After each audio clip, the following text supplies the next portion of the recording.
PTC news देख रहे सभी दर्शकों का स्वागत है। मैं सुमन कश्यप आपके साथ और हाजिर आपके सामने प्रदेश की तमाम बड़ी खबरों को लेकर। बुलेटिन की शुरुआत करेंगे, लेकिन पहले नजर डालते हैं हेडलाइंस पर।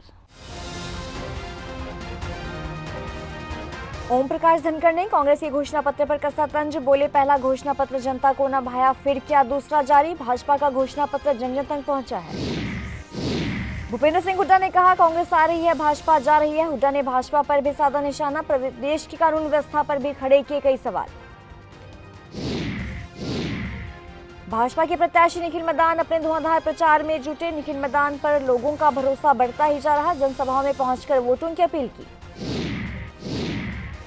निर्दलीय प्रत्याशी राधा अहलावत चुनावी प्रचार में जुटे। ग्रामीणों ने राधा अहलावत का जोरदार स्वागत किया, कैंची के निशान पर वोट डालने की अपील भी की। चंद्रशेखर आजाद ने कहा कि गठबंधन ने भाईचारे का अच्छा माहौल बनाया है। कहा भाजपा कांग्रेस से परेशान लोगों में नई हिम्मत आई है, अब युवाओं के मुद्दों पर बात होगी।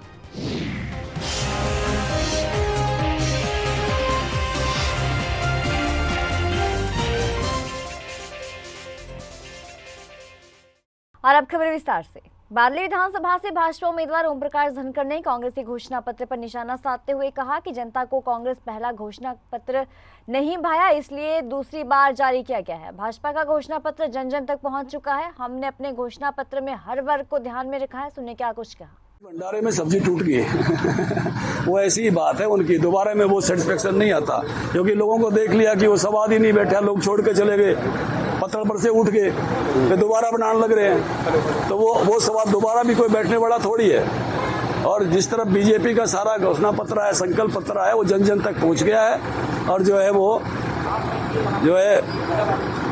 उसने अपना काम कर दिया है। लेकिन वो तो ये कह रहे कि आपने कॉपी कर दी। जोड़ी की कॉपी समुद्र थोड़ी करता है। मेरी तो 234 मुद्दे हैं, उनके भी नहीं आए होंगे इतने। तो नहीं, सेकंड टाइम मैनिफेस्टो जारी करने के पीछे क्या भैया ये है कि पहले वाले में स्वाद नहीं बैठा लोगों का।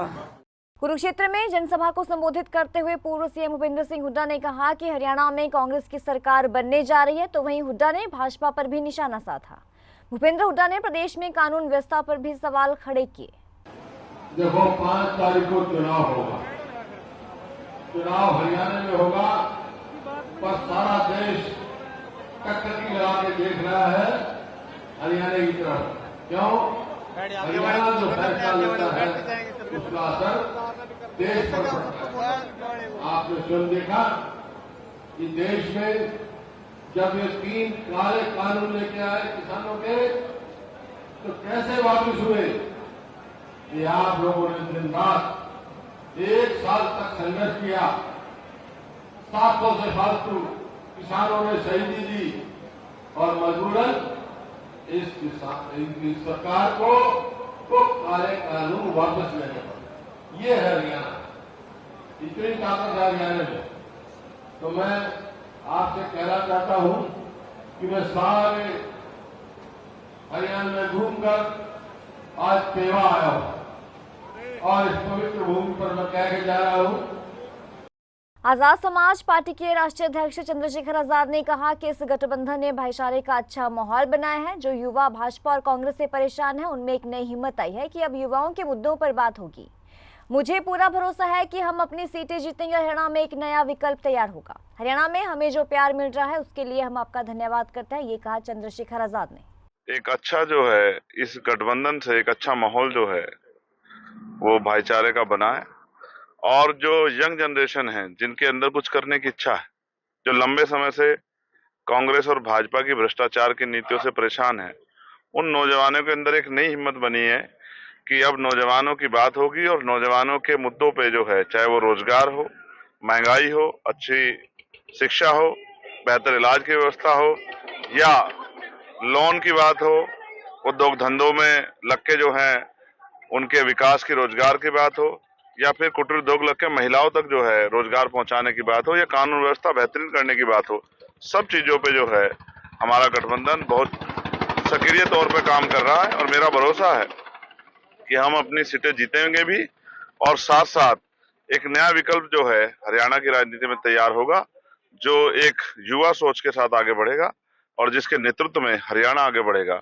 मैं हरियाणा का जो प्यार मिल रहा है उसके लिए धन्यवाद करता हूं। और जिस तरह से नौजवानों ने कमान संभाली बड़े बड़े धुरंधरों को धूल चटाने का काम इस बार ये नौजवान करेंगे, ऐसा मेरा भरोसा है।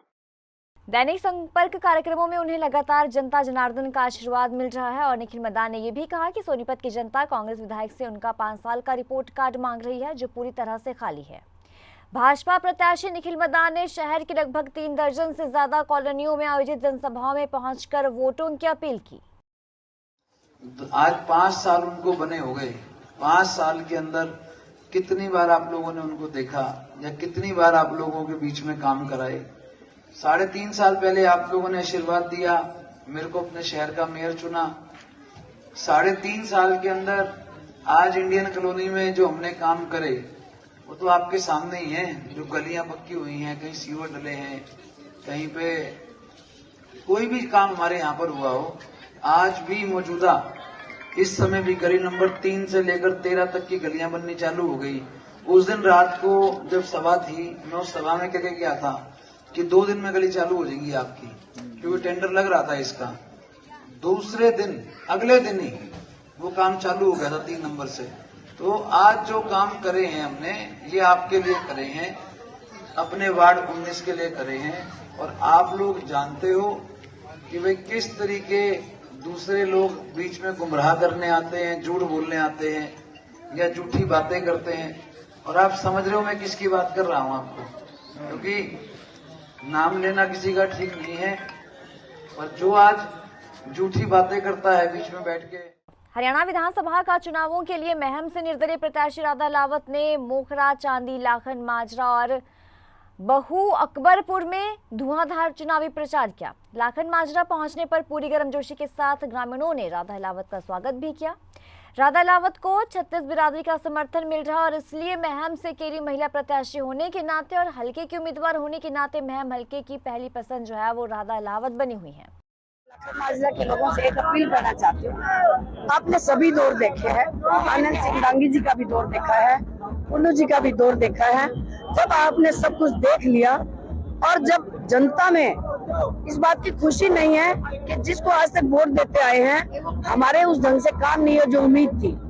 10 साल से मेरा ये हल्का बिना सरकार में साझा किए बैठा है, तो जब तक सरकार में साझा नहीं होता तब तक काम नहीं होते। तो मैं सभी दुकानदार भाइयों से एक अपील करने आई थी कि आपने सबको मौका दिया, एक मौका मुझे भी दे के देखें, ताकि आपको महसूस होगा कि पहले के एमएलए और राधा में कितना फर्क है। अगर मैं जब से महम विधानसभा पड़ी है, जितने काम आज तक के एमएलए ने किए हैं और 5 साल का समय मुझे दे, अगर आप नोट कर लेना, अगले 5 साल बाद फिर हिसाब लेना कि मैंने कितने काम किए। निर्दलीय प्रत्याशी देवेंद्र कादियान ने कहा कि मेरा सपना है कि गन्नौर हरियाणा का सबसे विकसित और समृद्ध क्षेत्र बने। 5 अक्टूबर को होने वाले चुनाव के परिणाम न केवल गन्नौर बल्कि पूरे हरियाणा के भविष्य को प्रभावित करेंगे। 36 बिरादरी ने मिलकर गन्नौर की राजनीति में नया रंग भर दिया है। मैं आपके सहयोग और समर्थन के लिए नतमस्तक हूँ। उन्होंने भरोसा दिलाया कि जीतने के बाद लोगों की समस्याओं का समाधान किया जाएगा। उनके लिए बड़े बड़े लोग प्रचार के लिए भी आ रहे हैं। देखिए, आपने सही कहा, ये लोग 40 साल से 50 साल से राजनीति घराने हैं और इन्होंने जो लूट मचाई है हमारे सोनीपत जिले में, गन्नौर में, लोग भली भांति जानते हैं। और अब की बार ये दोनों एक मंच पे आए, दोनों एक मंच पे आए हैं और लोग इंतजार कर रहे हैं 5 तारीख का। और पहली बार हमने भी नारा दिया है, एक वोट का बटन दबेगा और दोनों बीमारी जड़ से पट जाएंगी। ये भी चल रहा है कि आपको बोल रहे हैं वोट काटू और आप बोल रहे हैं रोक काटू। जी हाँ, मैंने अपने आप को रोक काटू इसलिए कहा, ये हमारे जिले की, हमारे हल्के की महामारी है, महाबीमारी है। और रोग इसलिए कहा इनको, ये 40 साल से पहले इनके पिताजी, अब फिर ये, तो ये परिवारवाद की राजनीति, पीढ़ी दर पीढ़ी राजनीति है। केवल ये लोग अपने आप को बढ़ाने, अपने परिवार को बढ़ाने। आप देखिए बीजेपी का जो कैंडिडेट है, इनकी कहाँ से शुरुआत हुई थी, आज देश के नामी गिरामी लोगों में है। केवल टिकटों का जुगाड़ बिठाते हैं और उसी पैसे को 100 गुना करके 5 साल में जमीनों को खेल खेलते हैं बस। मैं जनता से अपील करना चाहता हूं, अगले 5-7 दिन शांति, धैर्य और लड़ाई झगड़े से बचें, विवाद से बचें। ये लोग चाहते हैं ये चुनाव जातिवाद की तरफ चला जाए, ये लोग चाहते हैं कोई ना कोई दंगा हो। मैं नौजवानों से अपील करना चाहता हूँ, कृपया करके आप झगड़ों से बचें और शांति से, संयम से ये चुनाव लड़ें। और दूसरी एक चीज़, ज़्यादा से ज़्यादा वोटिंग करानी है। जिनके परिवार बाहर रहते हैं वो ज़्यादा से ज़्यादा उनको लेके आएँ और मतदान ज़्यादा से ज़्यादा कराएं। हरियाणा कांग्रेस अध्यक्ष देभान ने कहा कि जनता कांग्रेस की घोषणाओं में विश्वास करती है, ना कि भाजपा की। जनता कहती है कि भाजपा का घोषणा पत्र चुनावी जुमला है, तो वहीं कांग्रेस नेता गीता भुक्कल ने भी अपने घोषणा पत्र को लेकर जानकारी साझी की। देखिए क्या कुछ कहा।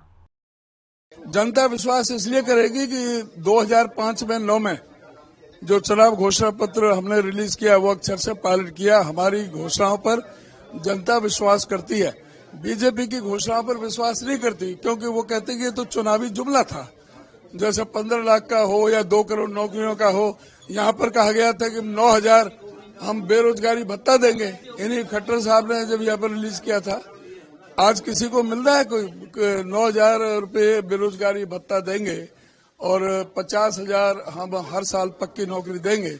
हमें ये बताया जाए कि भी ये 2 लाख सरकारी पद क्यों खाली पड़े हैं? जब सैंक्शन पोस्ट हैं तो एचकारण के जरिए क्यों ले रहे हैं? जब सैंक्शन पोस्ट खाली है तो रेगुलर भर्ती क्यों नहीं हो रही? 30 बार से ज्यादा पर्चे क्यों लीक हुए? जो इनकी मिसमैनेजमेंट है, जो उसमें लगता है कि इनके कहीं ना कहीं इन्वॉल्वमेंट है, जो ये पेपर लीक करते हैं और उसका जो कोई पता नहीं लगता कि कौन है और उस पर कोई एक्शन नहीं होता। हरियाणा के पूर्व गृह मंत्री और भाजपा प्रत्याशी अनिल विज ने कहा कि कांग्रेस ने आज तक कभी भी किसी भी मैनिफेस्टो पर काम नहीं किया है। हिमाचल का उदाहरण देख लीजिए। कांग्रेस ने झूठ की यूनिवर्सिटी खोल रही है, जहां पर झूठ की डिग्री दी जाती है। कांग्रेस का जब शासन रहा, इन्होंने गुंडागर्दी की है। इनके नेता खुद बोल रहे हैं कि वे नौकरियां बेच रहे हैं। आगे कहा कि कांग्रेस में सीएम चेहरों को लेकर दौड़ लगी हुई है। झूठों का पुलंदा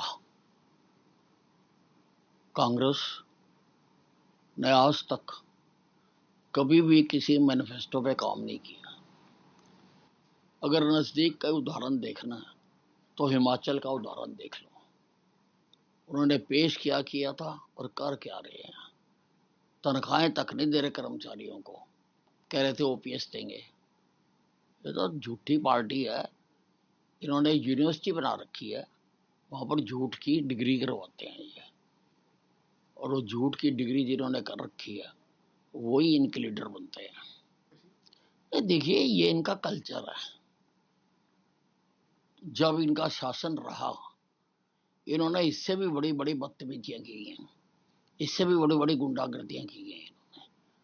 और ये बार बार इनका एक एक जो नेता है वो ये बोल रहे हैं कि भी नौकरियां बेची जाती है कांग्रेस के राज में। अब देखिए, पहले ये कहते थे कि हम किसी मुख्यमंत्री के चेहरे पर चुनाव नहीं लड़ेंगे। अब दौड़ लगी हुई है अपना अपना चेहरा आगे करने की। कभी शैलजा करती है, कभी दीपेंद्र हुड्डा करता है, कभी सुरजेवाला करता है और कभी बंदर सिंह हुड्डा करता है। किसानों को डीजल सब्सिडी कार्ड दिए जाएंगे, तो वहीं शहीद हुए किसानों का किसान शहीदी स्मारक हरियाणा में बनाया जाएगा। ये बात कांग्रेस के वरिष्ठ नेत्री और मैनिफेस्टो कमेटी के चेयरपर्सन गीता भुक्कल ने पीटीसी न्यूज के साथ खास बातचीत के दौरान कही है। इस मौके पर महिला और युवाओं के लिए घोषणा पत्र में क्या कुछ खास है, इसके बारे में भी जानकारी साझी की। देखिए, बहुत बहुत धन्यवाद। हमने हरियाणा विधानसभा चुनाव 2024 के लिए जो घोषणा पत्र किया है उसमें ऑल इंडिया कांग्रेस कमेटी के द्वारा पूरी मेंबर्स की एक लिस्ट थी, उसकी घोषणा की गई थी और हमने उसके बाद सब कमेटीज का गठन किया डिफरेंट सब्जेक्ट्स पर किसानों के लिए। और हमने हर जगह न्याय चौपालों का आयोजन किया। युवा न्याय चौपाल, किसान न्याय चौपाल, नारी न्याय चौपाल, माइनॉरिटी और सभी वर्गों के लिए, किसानों के लिए, दलितों के लिए, महिलाओं के लिए, इस तरह से हमने कार्य करने का काम किया। और हमारी सब कमेटीज ने अपनी अपनी रिपोर्ट्स बनाई और साथ ही साथ में हमारे सांसद भाई दीपेंद्र हुड्डा जी ने हरियाणा मांगे हिसाब जो है इसकी जो यात्राएं की उसमें हमारे बॉक्सेस रखे गए। लाखों सुझाव उसमें भी हमारे पास आए। हमने सभी से बातचीत करने के बाद हमारी ड्राफ्टिंग कमेटी ने और हमारे आला कमान की ओर से एक कोऑर्डिनेशन की कमेटी टीएस सिंह देव जी, अमिताभ दुबे जी के साथ में और चौधरी भूपेंद्र सिंह हुड्डा जी, हमारे लीडर ऑफ अपोजिशन जो पूर्व में मुख्यमंत्री रहे हैं, हमारे पार्टी के अध्यक्ष, एक एक विषय पर हमने पूरी चर्चा करने के बाद जनता का मैनिफेस्टो जनता के लिए आज जो है उसको घोषणा करने का काम किया है। बिल्कुल मैम, 3 घोषणा करने से पहले मैं आपको क्लियर कर दूं, हमने हमारे राष्ट्रीय अध्यक्ष आदरणीय मल्लिकार्जुन खड़गे जी से भी वर्ड टू वर्ड उनसे पढ़ने के बाद, डिस्कस करने के बाद, फाइनेंशियल इम्प्लीकेशंस को देखने के बाद ही इसको जारी करने का काम किया है। जी बिल्कुल मैम, अगर बात करें हरियाणा की तो युवा, किसान और महिला। किसानों के लिए आपने एक घोषणा करी है कि डीजल पर जो है सब्सिडी कार्ड जो है दिए जाएंगे, युवाओं को जो है रोजगार के अवसर ज़्यादा से ज़्यादा प्रदान किए जाएंगे और वहीं महिलाओं के लिए 2,000 रुपये प्रति माह जो है एक सम्मान निधि के तहत उनको जो है एक पैसा दिया जाएगा। तो सब्सिडी किस तरह देने वाले हैं, किसानों को किस तरह इससे लाभ मिलेगा या राहत मिलेगी, इस पर थोड़ा सा आप बताएं। देखिए, जिस प्रकार से हमारे किसान संगठन लगातार मांग कर रहे हैं, एमएसपी की कानूनी गारंटी की बात करते हैं, मुआवजे की बात करते हैं, तो चौधरी भूपेंद्र सिंह हुड्डा जी, क्योंकि राष्ट्रीय स्तर का जो हमारा घोषणा पत्र बनता है उसमें भी उन्हीं की रिपोर्ट पर कार्य हुआ। विशेष तौर से ये उन्होंने ये तय किया, उन्होंने कहा है जो हमारे किसान हैं, खासतौर से जो छोटे किसान हैं, उनको चाहे जीरी की फसल की बात हो या कोई भी फसल के लिए बहुत ज़्यादा उनका डीजल लगता है, तो उनके लिए हम किसान का एक डीजल कार्ड करेंगे, सब्सिडाइज्ड रेट्स पर किसानों को डीजल देने का काम करेंगे, जिससे हमारे जो किसान हैं उनको इसका लाभ मिल पाए। और दूसरा, हमारे राष्ट्रीय अध्यक्ष हैं, उन्होंने भी घोषणा की है, चौधरी भूपेंद्र सिंह हुड्डा जी ने भी की, हमारे सांसद भाई दीपेंद्र हुड्डा जी ने, सभी कांग्रेस के नेताओं ने, कि 750 जो किसान हमारे शहीद हुए अपनी मांगों को लेकर दिल्ली के बॉर्डर्स पर गए, हम उनको शहीदी का दर्जा देंगे, उनके नाम से हम शहीद स्मारक बनाने का काम करेंगे। इस बुलेटिन में इतना ही। पल पल की अपडेट के लिए आप जुड़े रहिए पीटीसी न्यूज के साथ।